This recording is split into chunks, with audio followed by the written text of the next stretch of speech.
Merci à tous d'être là. Dernière session de la journée, donc vous êtes les plus courageux, vous êtes restés jusqu'à la fin. On va commencer par remercier nos sponsors. Alors je sais qu'on vous a dit ça toute la journée, hein, chaque session, mais c'est vrai que sans eux, en fait, on n'a pas ce genre d'événement, ou alors on a des tarifs de place tellement prohibitifs que la moitié d'entre vous ne seraient pas là.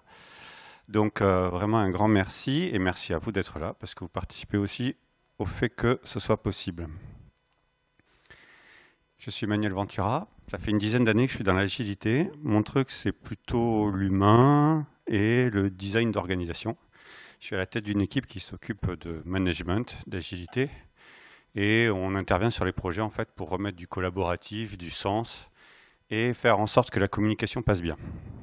Ça m'occupe beaucoup ces derniers temps. Je suis venu vous parler des cycles. Alors en fait, vous pouvez les appeler sprint, itération, PI, vous les appelez comme vous voulez. En fait, l'idée, c'est effectivement de parler de cette répétition. Je vais vous amener avec moi dans une réflexion qui remonte à très très loin. Et vous allez voir, quand je dis très très loin, je ne vous mens pas. Mais qui me pose la question de comment est-ce que nous évoluons. Et à l'aide de quoi nous évoluons. Spoiler alert, les cycles. Et ce cheminement, en fait, il m'a amené à découvrir un certain nombre de phases qu'il faut savoir maîtriser.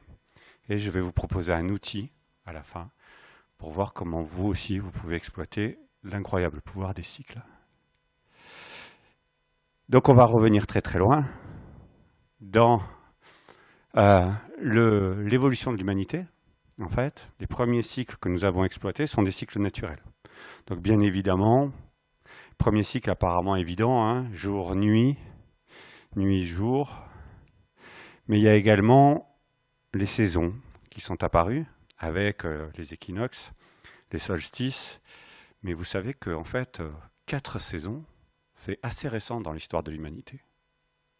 Fut un temps où on estimait qu'il y avait 2 ou 3 saisons. Donc ce cycle-là, qui nous paraît si évident aujourd'hui à nous, ne l'a pas été. Il ne l'a pas été du tout. Et à un moment donné, dans notre histoire, le cycle naturel n'était pas suffisant. Et on a inventé la notion de temps. Savez-vous pourquoi vous avez 60 secondes dans une minute, 60 minutes dans une heure? Alors que notre base aujourd'hui est une base 10 dans la plupart des situations, sauf qu'on a, en tout cas moi, j'ai à mon poignet quelque chose qui travaille sur une base 60. Est-ce que vous savez d'où ça vient? Est-ce que vous savez quand est-ce qu'on a inventé le temps? En fait, on a inventé le temps, ce sont les Babyloniens qui ont commencé à inventer le temps. Et les Babyloniens travaillaient sur une base 60, sexalogie. Toute leur méthode de calcul était sur une base 60. Et il nous reste aujourd'hui de cette base 60 cette façon de calculer les heures. Alors je vous parle de ça parce que effectivement, en commençant à créer le temps, en commençant à le découper, l'humanité s'approprie en fait cette notion-là et va commencer à créer ses premiers cycles, ses propres cycles sur lesquels effectivement ils vont pouvoir travailler. La journée a été découpée donc en 24 heures. Les Égyptiens, que vous voyez là, en fait considéraient qu'une journée c'était 10 heures de jour, 12 heures de nuit, 2 heures de crépuscule.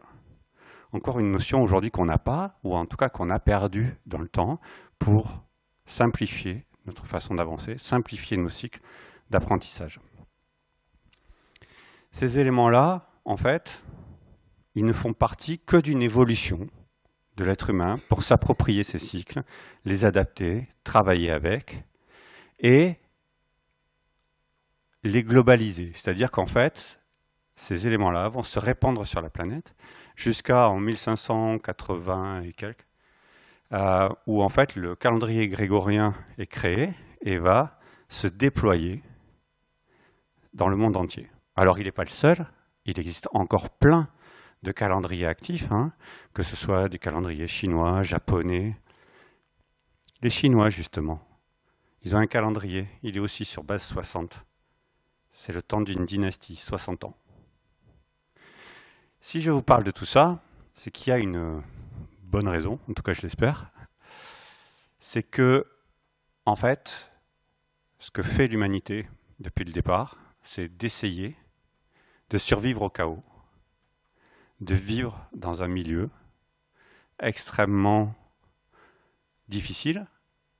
D'accord ? On connaît, nous, agilistes, le terme VUCA, hein, volatile, incertain, complexe et ambigu. Et donc, pour survivre au chaos, ce que nous dit Damasio, c'est qu'effectivement, la réponse des milieux au chaos, c'est le rythme. Travailler en rythme, avancer, construire des rythmes.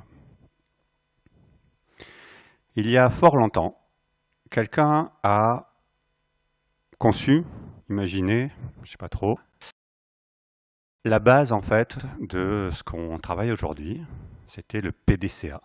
Tout le monde est familiarisé avec PDCA. Plan, Do, Check, Act, d'accord? La route de Deming, ça a presque 90 ans. Vous vous rendez compte? Quand on dit que l'agilité est un effet de mode, ça commence à durer un peu. Hein. Donc, premier cycle qu'on s'approprie, et pour arriver effectivement à celui qu'on connaît tous aujourd'hui, hein, le framework agile le plus utilisé, Scrum, où on notera, parce que j'y reviendrai, que nous avons 2 cycles en fait. Et le schéma le montre bien, 2 cycles avec lesquels nous travaillons aujourd'hui pour délivrer des produits. Alors, c'est bien beau le cycle. Comment est-ce qu'on travaille avec? Comment est-ce qu'on avance? Comment est-ce qu'on progresse? Si je vous ai parlé de tout le cheminement de départ, c'est parce qu'en fait, l'humanité a évolué grâce à ces cycles-là. On a appris, on a progressé. 2 notions qui sont très importantes pour moi.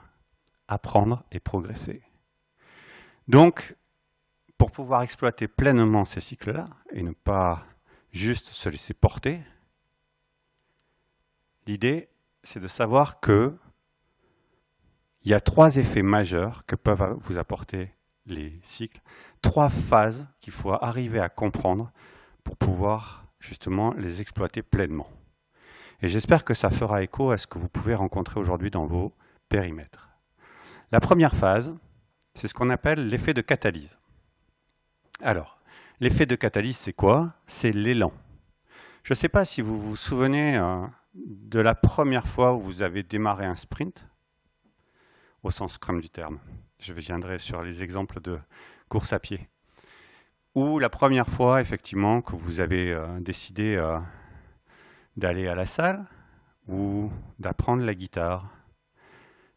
La première fois, les premières fois, vous, votre équipe, les personnes qui rentrent dans un cycle partent avec la motivation et la volonté.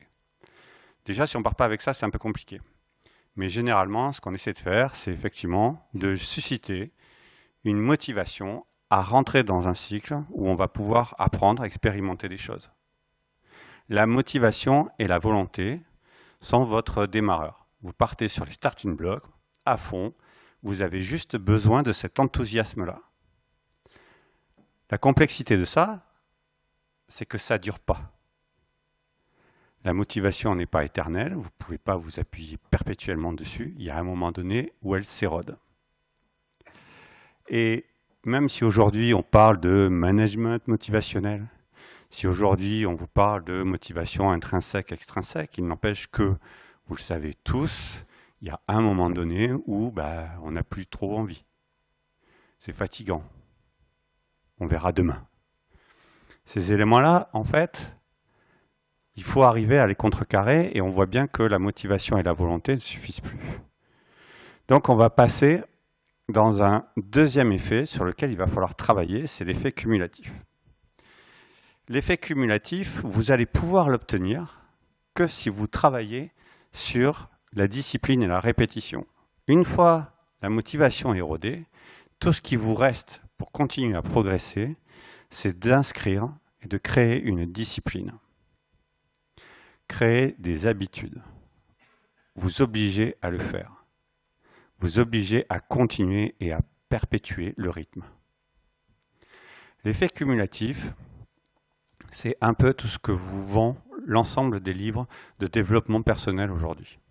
Je ne les critique pas, j'en lis beaucoup, mais l'effet cumulatif, c'est l'idée même que si vous continuez à mener les actions que vous menez aujourd'hui, dans 1 an, dans 2 ans, vous serez très loin en acquisition de compétences ou en acquisition de savoir de la situation dans laquelle vous êtes aujourd'hui. Ne serait-ce que si vous avancez que d'un pas.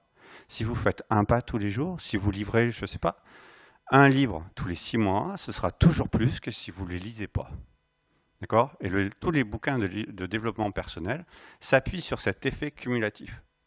Créez des habitudes, ancrez-les, maintenez cette discipline et dans 1 an, 2 ans, vous verrez à quel point vous avez évolué. Et ça, c'est extrêmement important parce que ne s'appuyer que sur la motivation, c'est faire en sorte que, à la fin, tout s'éteigne. Combien d'équipes Scrum, aujourd'hui, rentrent en rétrospective sans enthousiasme, en définissant des actions qu'on ne mènera pas? Parce qu'après tout, c'est un bon moment, la rétro, on ne bosse pas, on discute, on fait plein de trucs, voire on a des ateliers un peu différents chaque fois. Il y en a qui apportent des M&M's, il y en a qui apportent des chocolats, enfin peu importe. On définit des actions et puis de toute façon, le week-end passe par là, on refait un sprint planning, on redémarre et puis bon, sans discipline, vous n'évoluez pas. De la même façon, hein, si vous voulez vous mettre à courir, parce que vous vous donnez un objectif d'atteindre le marathon, l'enthousiasme du début va faire que, mais sans discipline, jamais vous progresserez. Première réunion qui finit tard le soir, vous n'irez pas courir. Les embouteillages qui vous énervent, vous rentrez, il est hors de question de prendre les baskets. Et je sais de quoi je parle, croyez-moi. Donc, voilà. La discipline et la répétition sont les seuls moyens, en fait, de continuer à ancrer ce que peut vous apporter un cycle. D'accord? La répétition, créer une habitude, en faire un automatisme. C'est la seule solution qui vous permet d'avancer et de faire durer les choses. Pour vous, pour votre équipe. Le troisième effet, c'est un effet bonus. C'est l'effet... non, je suis allé en arrière. Hop. L'effet bonus, c'est l'effet collatéral. L'effet collatéral, c'est que cette discipline, cette prise d'habitude va vous apporter un pouvoir énorme. En fait, vous allez évoluer et vous avez créé quelque chose qui va vous permettre de vous adapter. La discipline, elle vous permet d'arriver à ce moment-là où, en fait, ça va rayonner. Pour reprendre l'exemple du coureur qui veut atteindre son marathon, ce coureur-là, en fait, s'il s'accroche, s'il fait sa discipline, quelques semaines, quelques mois après, en fait, les effets collatéraux vont être qu'il va faire attention à son alimentation, il va faire attention à son hydratation, il va faire attention à tout un tas de choses qui vont changer, en fait, la façon dont il vit. Vos équipes, si elles comprennent l'intérêt justement de l'amélioration continue, de la rétrospective, du fait de ne serait-ce que mener une action supplémentaire à chaque sprint, vont se mettre dans une idée que, oui, on peut évoluer, on peut régler les problèmes. Et un jour, on n'a pas besoin d'attendre la rétrospective pour se parler et dire qu'il y a un problème et chercher une solution. On va le faire naturellement. Donc, l'effet collatéral est un effet qui apparaît beaucoup plus tard, mais qui apparaît parce que on a poussé la discipline, on a poussé la création de cette habitude-là. Maintenant, tout ça c'est bien beau, mais ce que je voudrais vous dire, c'est que pour le mettre en œuvre, il faut identifier les cycles que vous avez à votre disposition. Il faut savoir les voir. Ces cycles-là, ils sont comme dans des systèmes, d'accord? Quand on parle de systémie, c'est-à-dire qu'en fait, vous disposez d'un tas de cycles, vous disposez de plein de cycles. Vous savez très bien que certains ont expérimenté des sprints d'une journée ou d'une semaine, que vous pouvez apprendre des choses à coup de quelques heures dans la journée. Vous pouvez créer des cycles comme vous voulez. les Babyloniens ont inventé le temps, il est à votre disposition et vous pouvez en faire tout ce que vous voulez. Je considère que, en fait, cette capacité d'apprentissage que l'on peut déployer à l'aide des cycles va être différente en fonction de si on parle des individus ou si on parle d'une équipe. Pour un individu, l'apprentissage qu'on peut mettre en œuvre, c'est l'acquisition d'un savoir ou d'une pratique.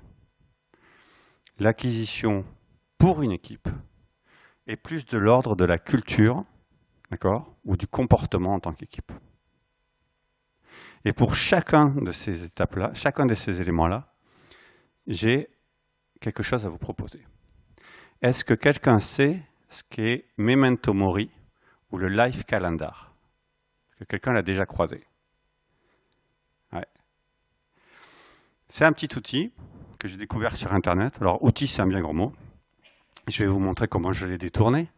Mais globalement, c'est une grille, d'accord, où sur chaque carré représente une semaine. Donc, chaque ligne est une année. Vous avez une grille qui représente votre vie, 99 ans. Ma grand-mère vient de fêter ses 100 ans. Il lui aurait manqué une ligne. Je vous souhaite à tous d'atteindre au moins les 99. Mais grosso modo, c'est ça. Life Calendar, 99 ans, une case par semaine. Qu'est-ce qu'on en fait? Alors, la plupart des gens, qu'est-ce qu'ils en font? Ce que vous verrez sur Internet, c'est identifier les grands moments de sa vie, effectivement, les écoles ou les boîtes dans lesquelles on a travaillé. Ça permet de voir le temps avancer, voir ce qu'on en fait et le temps qui nous reste. D'accord? L'objectif étant de sensibiliser les gens au temps qui file et que ce qui vous reste devant vous se réduit et donc autant que vous le dépensiez à bon escient. Parfait. Moi, ce qui m'intéresse, d'accord? Là, bon, ce sont les différentes sociétés effectivement dans lesquelles j'ai été quand j'étais plus jeune, mais ça m'intéresse pas ça. C'est pas ça qui m'intéresse.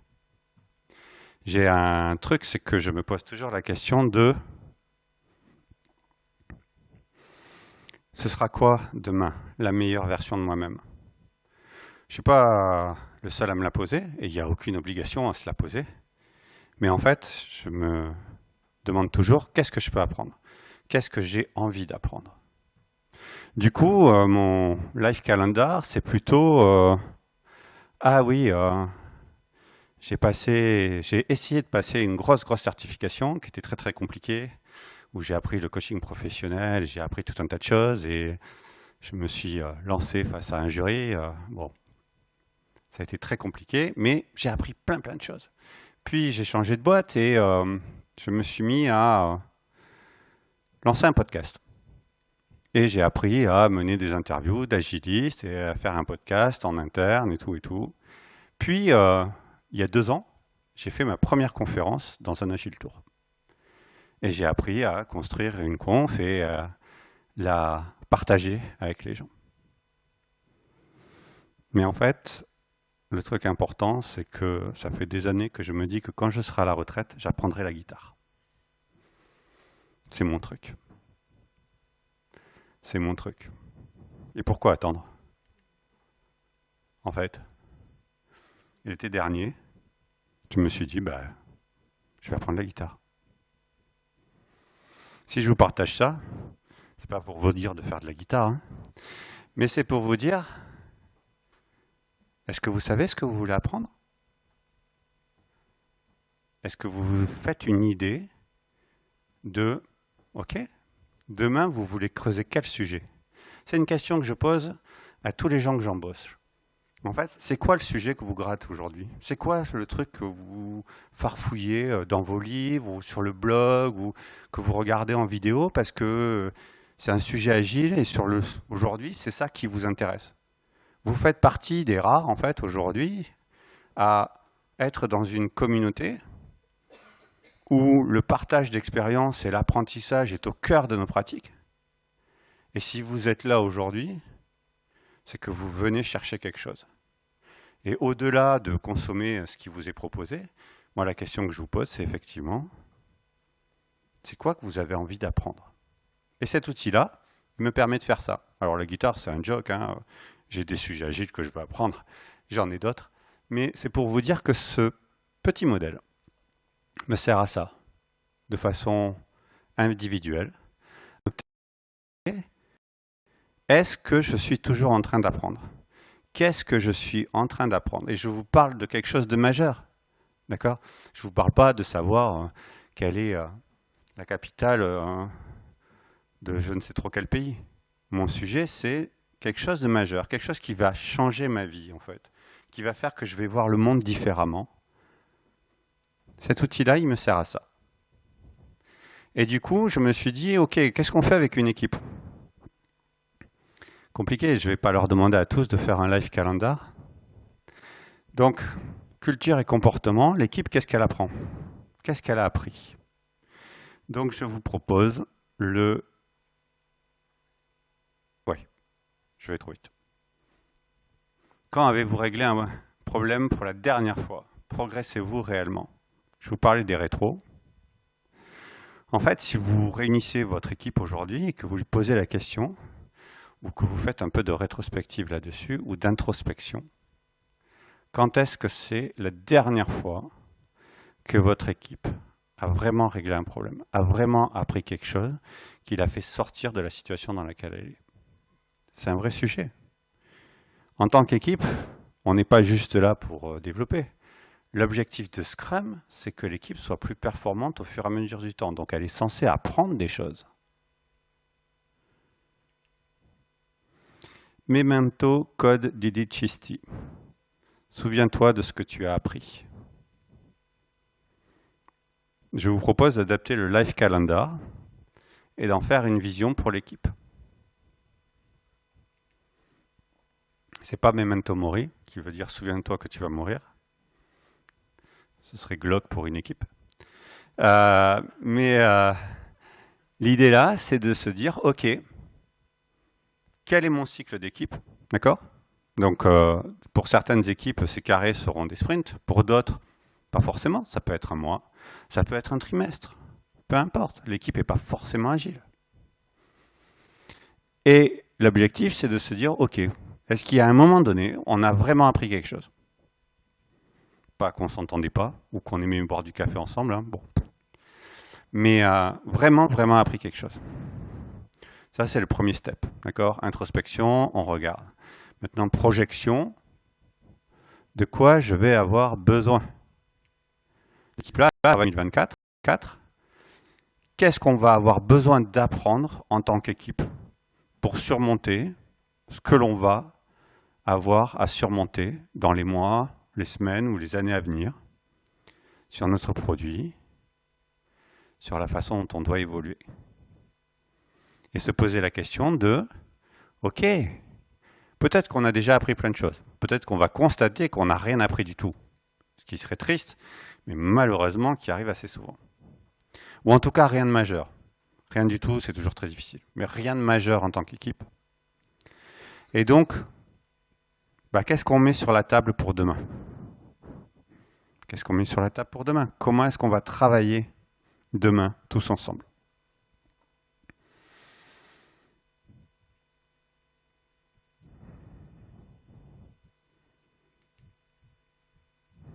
L'idée, pour avancer sur ce sujet-là, c'est effectivement que vous puissiez définir vos cycles, d'accord? Savoir comment vous tournez. Alors si vous êtes sur des équipes Scrum faciles, si vous êtes en Safe facile, si vous ne l'êtes pas, peut-être qu'il faut voir effectivement quel est votre cycle d'apprentissage en tant qu'équipe. Pensez systémie. Ne vous posez jamais la question de qu'est-ce qu'on a appris individuellement. Il faut savoir ce que l'équipe en tant que telle a appris et comment est-ce qu'elle progresse. C'est une phase importante. On apprend tous individuellement, mais comment l'équipe progresse. Et toujours ouvrir sur l'avenir. Toujours se poser la question de demain, qu'est-ce qu'on va avoir besoin d'apprendre?